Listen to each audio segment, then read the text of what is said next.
Queridos hermanos, vamos a iniciar esta catequesis sobre el Viernes Santo. Originalmente iba a dar las dos catequesis juntas, la del jueves y la del viernes, pero hay tanto que decir que el tiempo se extendió con el jueves y ya no quedó para poder hablar del viernes, tampoco para hacerlo tan extenso. Entonces hoy en este espacio vamos a comentar algunas cosas sobre la celebración del Viernes Santo. Dicho sea de paso, es un día en donde, si bien es cierto, contemplamos la muerte de Jesús como el eje del día, pues también hay que decirlo que es una muerte que cobra sentido, no es una muerte cualquiera.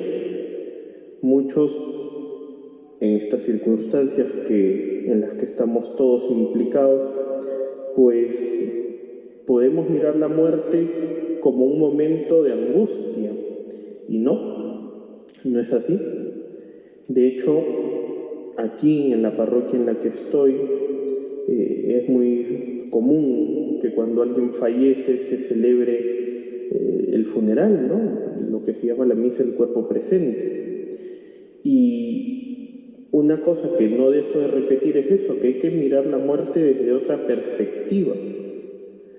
La muerte hay que mirarla desde la esperanza, hay que mirarla desde Cristo, hay que mirarla no como algo tenebroso. Por eso, si bien es cierto, en la forma extraordinaria, cuando todo se hace en latín, las formas antes del Concilio Vaticano II, pues el color litúrgico es el negro. Actualmente, en la forma ordinaria, la que celebramos nosotros, se usa el rojo. Y el rojo para, entre otras cosas, no pensar tanto en la muerte como algo tenebroso, sino como una realidad que cobra sentido. ¿Y desde dónde cobra sentido? Desde el amor de Dios. Si miramos este día desde el amor de Dios, el sentido es totalmente distinto.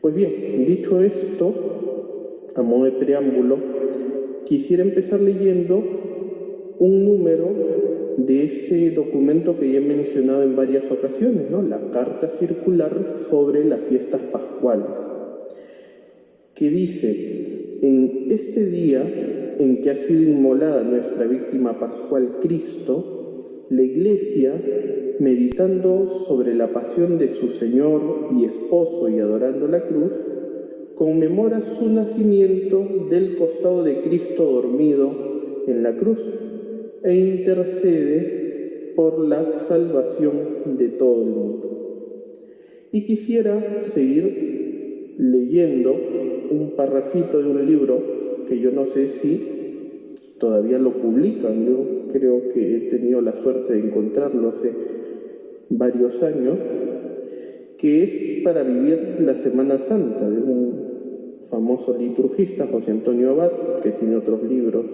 y manuales sobre liturgia, que empieza hablando el Viernes Santo así: como ya ha quedado señalado, el Viernes Santo no se celebra la Santa Misa, es un día alitúrgico. La Iglesia ha preferido conmemorar el acontecimiento primordial fundante en lugar de celebrarlo sacramentalmente. Y esto hay que tenerlo claro.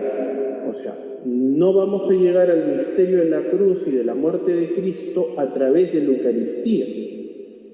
Por ejemplo, ayer, Jueves Santo,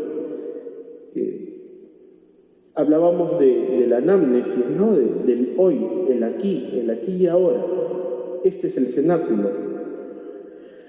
Pues en la Pasión del Señor, en la celebración de la Pasión del Señor, en el Viernes Santo, no entramos a través de la Eucaristía, sino entramos a través del mismísimo misterio. También estamos en el Calvario. Si hemos seguido la liturgia de las horas, pues hemos seguido todo ese itinerario del proceso judicial de Jesús, pero entramos a través del mismísimo misterio. Vamos a ver más adelante que la comunión eucarística es, si bien es cierto, tiene un antecedente primitivo, luego llega un momento en que se quita, va cayendo en desuso, y más bien es una reinserción, se vuelve a insertar recientemente hacia la mitad del siglo pasado. Entonces, vamos a ver de que lo esencial del Viernes Santo es entrar a través del mismísimo misterio, más que de la celebración de la Eucaristía, de la misa. En segundo lugar, creo que también lo repetiré hacia el final, ¿no? Es un día de ayuno riguroso y de honda meditación de penitencia y de apertura a la misericordia infinita de Dios, que entregó a su propio Hijo para nuestra salvación, dice el autor.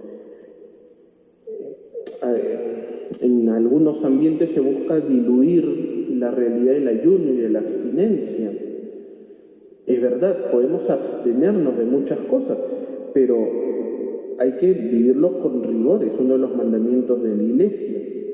Y de hecho, quien no ayuna, aunque suene feo, aunque suene pesado, pero incurre en pecado mortal.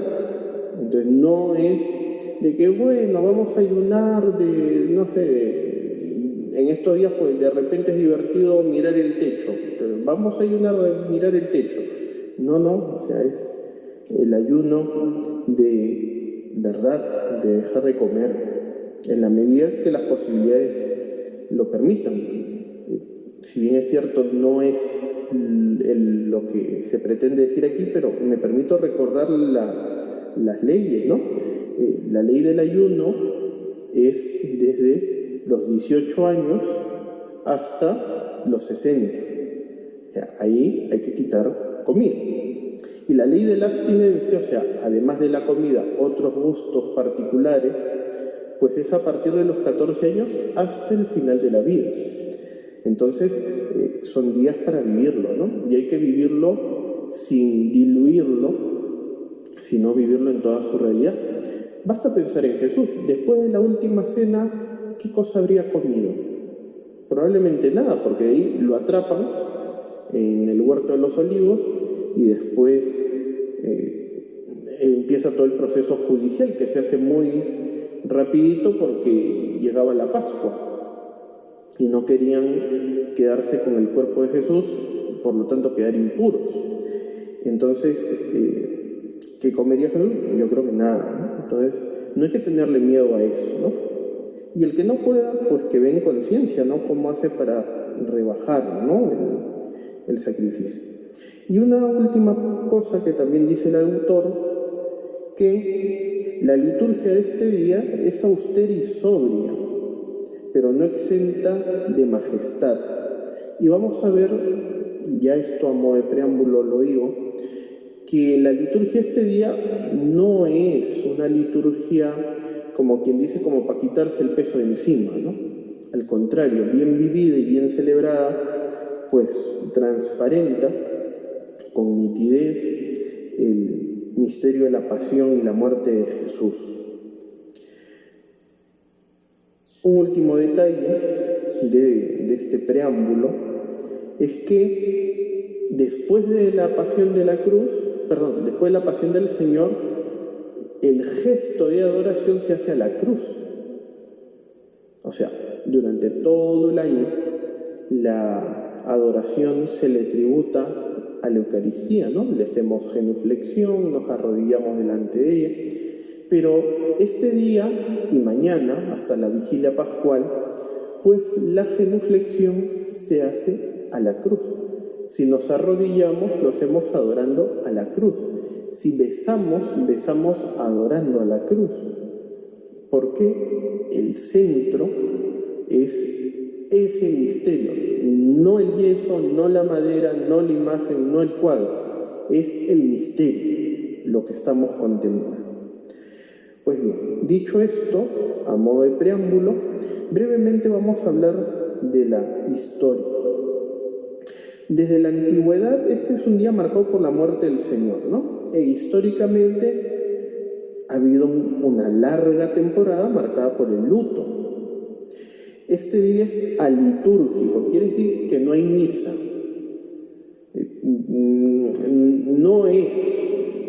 No es permitido celebrar misa, ni en privado ni en público, no hay misa. Es a comienzos del siglo VII donde la iglesia se tenía cerrada todo el día. Y aquí un detalle, o sea, había la tradición litúrgica de Jerusalén que luego se inserta en Occidente, en donde sí, siguiendo los pasos del Señor, pues los peregrinos y los habitantes de ahí, pues iban celebrando, estamos hablando más o menos siglo IV, como algo parecido, ¿no?, a lo que vivió el Señor. Pues de allí, pocos siglos después, se pasa a un extremo, ¿no?, que es el cerrar las iglesias, ¿no?, y no había nada. Eso en realidad debería ser mañana, que es otro día litúrgico en donde no hay celebración de la misa. Lo que sostiene la liturgia es la liturgia a las horas. Alguno me puede decir, pero padre, la vigilia pascual. No, la vigilia pascual ya es parte del domingo de resurrección.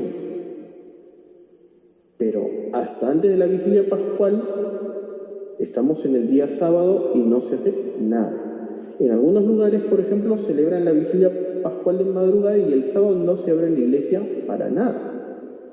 Entonces, hubo un momento en la historia en que más bien eso lo hacían hoy. Pero luego se legisló para que se depusiera esa costumbre, ¿no? En el siglo V, en Roma, se fija la estación de la Santa Cruz de Jerusalén. O sea, la liturgia romana, la liturgia que celebraba el Papa, iba de iglesia en iglesia. Y hoy la estación, la iglesia que visitaba era la de la Santa Cruz de Jerusalén. Y ahí se realizaban 3 oficios en una celebración. Primero, una serie de oraciones que comenzaban a la hora 9. La hora 9 más o menos son las 3 de la tarde, que es la hora que murió el Señor. Nosotros hemos pasado más o menos media hora, ya 40 minutos del momento cronológico de la muerte del Señor, ¿no? Murió hacia las 3. Es verdad que a veces por cuestiones horarias no siempre la pasión del Señor se celebra a las 3 exactamente, ¿no? Aquí casi siempre se celebra a 5:30. Vamos a hacerlo a las 5:30 porque así manda la tradición. Y yo personalmente sí prefiero celebrarla a las 3, de ser posible en punto, ¿no? Entonces había hacia el siglo V esa visita del Papa a la iglesia de la Santa Cruz de Jerusalén y se realizaba este oficio. Y lo primero que se hacía era a la hora 9, a las 3 de la tarde, que como ya he dicho es la hora en que muere el Señor, un servicio de oración. Desde San Gregorio Magno, esa es la época más o menos, se introduce la lectura de la Pasión según San Juan. Entonces, desde la época de San Gregorio Magno empieza ese detalle. El segundo servicio es la adoración de la cruz. Este rito nace en Jerusalén hacia el siglo IV. De hecho, ya hay referencia de ella, la Virgen Egeria, por ejemplo, que narra cómo se vivía el Viernes Santo allí. Este gesto nace luego de la invención de la cruz, ¿no? Como muchos de ustedes sabrán seguramente, hasta el siglo IV no había reliquia de la cruz, entonces la madre de Constantino, Santa Elena, recibe una visión y encuentra lo que sería la reliquia de la cruz, ¿no? Entonces la recupera y luego esa cruz es repartida, ¿no?, a lo largo del mundo. En muchos lugares dicen tener la reliquia de la cruz, pero de repente son reliquias de segundo grado, ¿no? O sea, una madera que tocó el trozo original de la cruz, ¿no? Pero como es una astilla o un trocito de madera, pues reliquia de la Santa Cruz, ¿no? Pero tenía un profesor mío que decía, ¿no? A modo un tanto sarcástico, que si juntamos todas las reliquias de la cruz probablemente salen 3 árboles grandes, y sabemos que la cruz son solo 2 troncos, ¿no? Pequeños, pero esta costumbre de la reliquia de la cruz pues se extendió, ¿no? Entonces decía de que la adoración de la cruz nace en el siglo IV en Jerusalén y luego se traslada a esta liturgia romana. ¿Cómo se hacía este gesto en Jerusalén? Pues a la hora octava, o sea, mucho más tarde, el obispo cogía la reliquia de la cruz, la ponía sobre una mesa y la gente pasaba, la tocaba, la besaba o la pasaba por su frente y sus ojos. Pues en algunos lugares conservan esa costumbre de poner para la adoración de la cruz una mesa y uno se va acercando, ¿no? En otros lugares, normalmente los muy marcados por la forma tradicional, ponen una almohadilla, echan la cruz y la gente se postra y la besa, ¿no? Este gesto, que nace en Jerusalén en el siglo IV, pasa a Occidente del siglo V y es en el siglo VIII donde ya se mete totalmente en los libros litúrgicos de la época. ¿Desde cuándo se empieza a velar la cruz? Porque veremos más adelante que en la celebración se tapa la cruz y hay 2 formas, ¿no? de descubrirlo. Una que se descubre totalmente y otra que se va descubriendo por pedacitos. Entonces este gesto es todavía del siglo II. Y, ojo, estamos hablando de cómo se hacía este oficio en la liturgia estacional del Papa. Estamos hablando muchos siglos antes. El tercer gesto era la misa de los presantificados, que propiamente era la comunión eucarística. O sea, si recuerdan, decía al comienzo de que no hay misa. En algunos lugares se llegó a celebrar misa, pero luego cayó en desuso, se quitó. Entonces, lo que había era la comunión eucarística, y esto entre los siglos VII y VIII. Vamos a hablar ahora sobre la celebración actual. No sé si ustedes lo ven, pues estamos en la iglesia, pero el altar está desnudo, porque después de los oficios del Jueves Santo se desnuda el altar. En la liturgia, de la forma extraordinaria, hace mucho tiempo se hacía incluso el rito del lavado del altar. Entonces, estos adornos que se utilizan para ennoblecer la mesa del altar se han retirado. ¿Por qué? Porque no va a haber Eucaristía.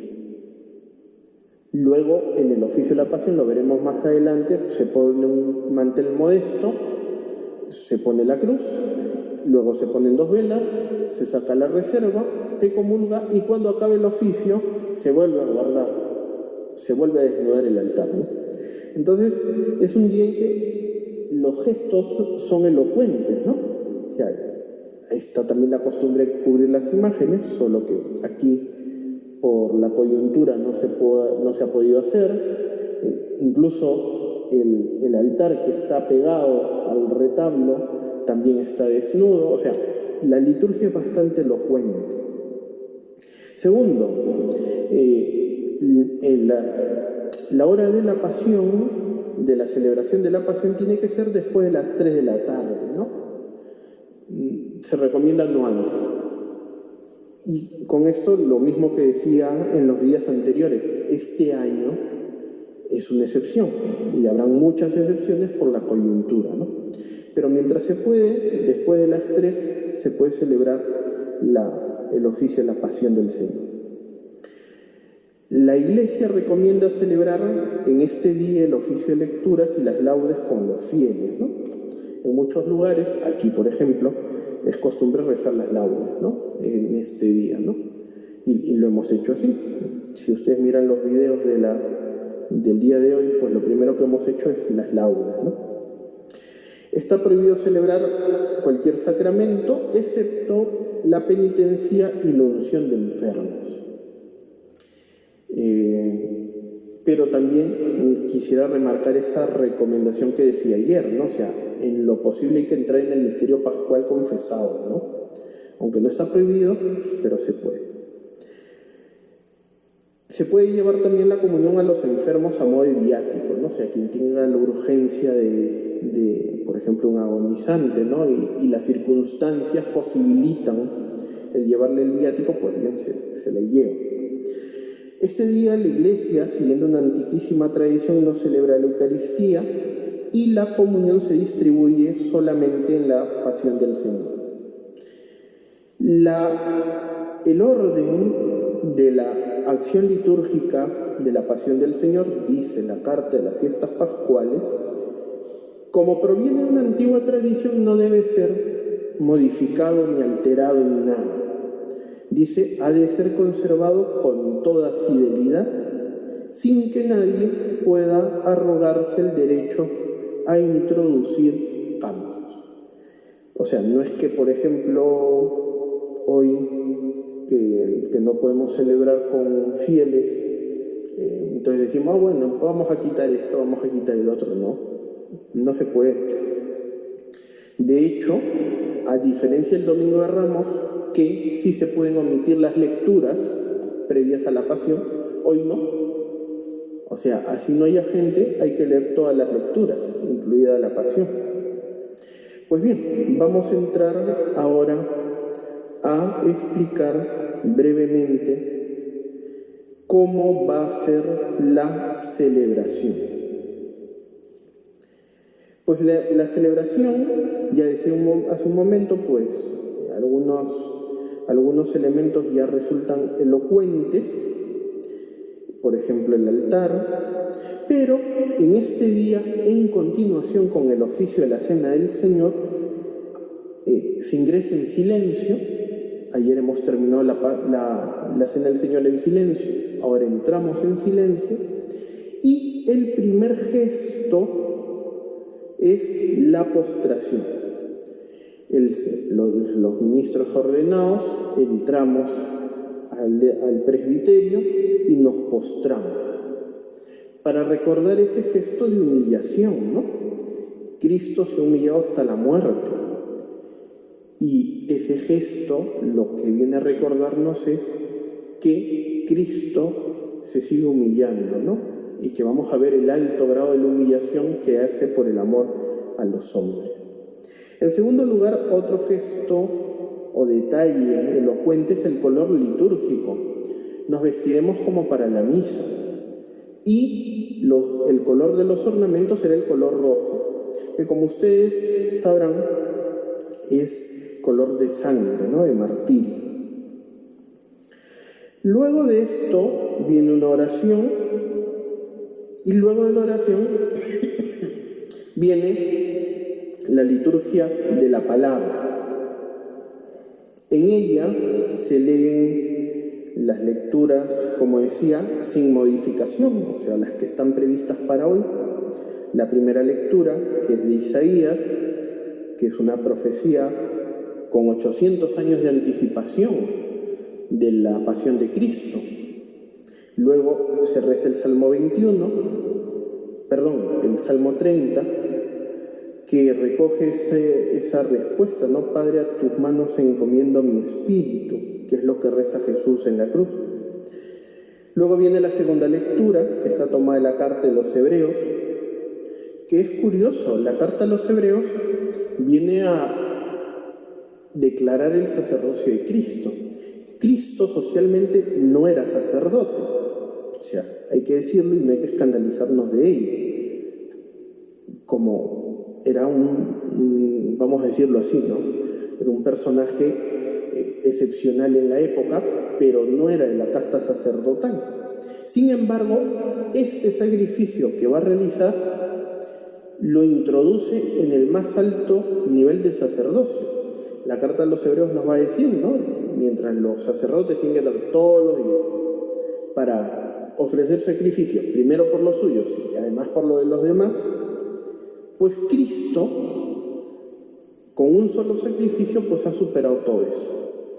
Entonces, Cristo, para ofrecer ese sacrificio, se hace sacerdote. En el prefacio quinto de Pascua, en la traducción, en la edición anterior, ahora en la tercera edición, como que lo han modificado un poquito y no se percibe, pero en la edición anterior decía que Cristo es sacerdote, víctima y altar. Y Cristo, por eso también se le tributa honor al altar, no es que por el puro gusto de besar una mesa, ¿no? Cristo está presente allí. Y es justamente esto, Cristo es sacerdote por ese sacrificio que ha ofrecido. Cristo es el perfecto sacerdote. Luego, se lee la Pasión según San Juan, igual que como se ha leído la Pasión el Domingo de Ramos. Luego viene la oración universal, que es una larga oración universal, no es como las peticiones de la misa que se lee y ya está, ¿no? O sea, por tal cosa, ¿no? Roguemos al Señor, te lo pedimos, Señor. Por tal cosa, roguemos al Señor, te lo pedimos, Señor. No, es un modo más completo de pedir. Incluso se ve la posibilidad de que se pueda orar un momento en silencio de rodillas, ¿no? Y para eso hay una monición. Pero también se puede hacer de corrido, ¿no? Primero se pide por la Iglesia, luego se pide por el Papa, siempre está antecedida una monición y la oración, por los ministros y los fieles, por los catecúmenos, por la unidad de los cristianos, por los judíos, por los que no creen en Cristo, por los que no creen en Dios, por los gobernantes y por los atribulados. Es bastante amplio. Este año, por esta situación de la pandemia, la Congregación del Culto Divino, los que se encargan de ver la liturgia en la Santa Sede, en el Vaticano, han añadido una petición más, que es por este tiempo de pandemia. Entonces, hoy, en esta celebración, además de las que están previstas en el misal, pues se van a leer una adicional en este tiempo de pandemia. Luego viene la adoración a la cruz, que también tiene, como decía hace un momento, dos formas. La primera es descubrir directamente, en situaciones normales se trae directamente la cruz y el sacerdote la descubre. Y dice 3 veces, ¿no? Miren el árbol de la cruz, donde estuvo clavada la salvación del mundo, vengan a ver. La otra es ir entrando en 3 partes y se va descubriendo progresivamente la cruz, ¿no? Hasta llegar al presbiterio, donde se descubre totalmente. Y se dice lo mismo. Se recomienda, bueno, no se recomienda, se manda que se use una sola cruz, ¿no? No es que, bueno, tenemos 1000 personas, entonces para facilitar, entonces ponemos 5 cruces, 200 por cada una, no, una. Y si hubiera una gran concurrencia de personas, está previsto que solamente la adore un grupo. Y después se puede seguir haciendo ese gesto de adoración. Mientras se hace esto, luego viene la adoración de parte de los ministros, es decir, primero el sacerdote o los sacerdotes, luego los que ayudan en el altar y ya luego todos los que tienen parte en la celebración. Cuando lo hacen los fieles, pues se debería entonar un canto. Terminado esto, este gesto de adoración, se pone la cruz en el altar.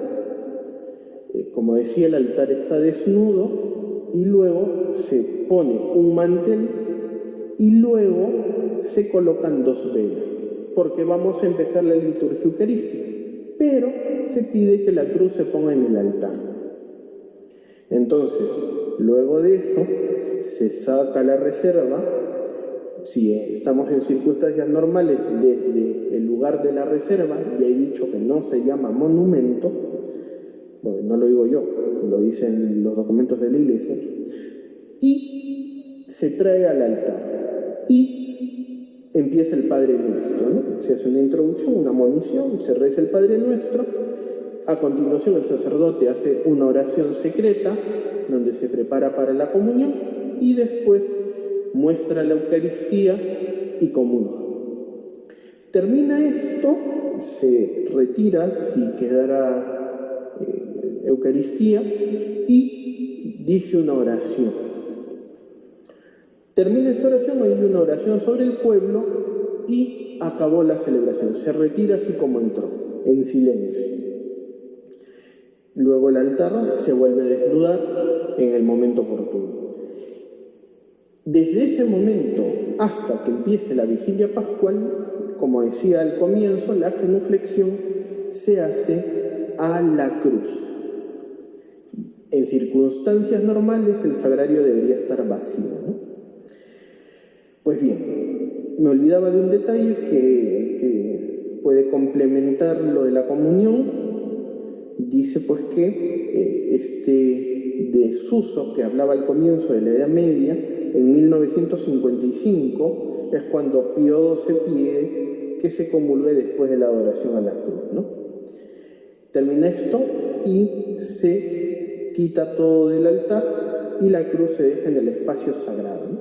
Algunos recomiendan que sería bueno llevar la cruz a la capilla de la reserva, ¿no? Al lugar de la reserva, donde estuvo Jesús la noche del jueves al viernes, ¿no? Pero son posibilidades, ¿no?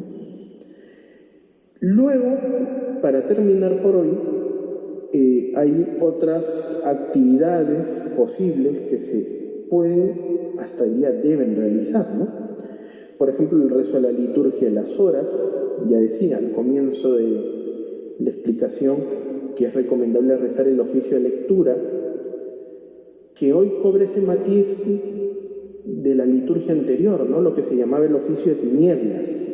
El oficio de tinieblas es un oficio litúrgico, que los que rezan la forma extraordinaria lo hacen, donde se pone un candelabro en forma de triángulo grande y ahí se van poniendo velas y se va recitando algunos salmos, ¿no?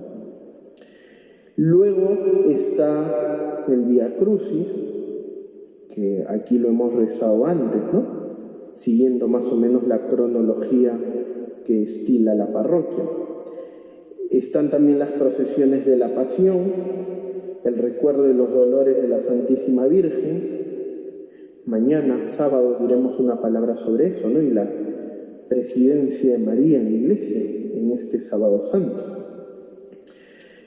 que deben ser adornados pues con textos y con cantos. Y por último, pues obviamente lo que también ya decía, ¿no? Es día de ayuno y abstinencia. Pues bien, de esta forma terminamos esta catequesis sobre el Viernes Santo y mañana a las 5:30 de la tarde tenemos la última catequesis en donde hablaremos una parte muy breve y muy cortita del Sábado Santo, porque en realidad es un día litúrgico, por lo tanto no hay nada que explicar, ¿no? O sea, simplemente no hay nada más que la liturgia de las horas. Y luego sí me detendré un poco en lo que tiene que ver con la vigilia pascual, ¿no? Que, aunque en este año tiene algunos matices, hay elementos que se han recortado, pero como hemos hecho todos los días, pues lo explicaremos como si estuviéramos en circunstancias normales. Aquí, los que siguen las celebraciones, la Pasión del Señor la tenemos a las 5:30 de la tarde. Muchas gracias y buenas tardes.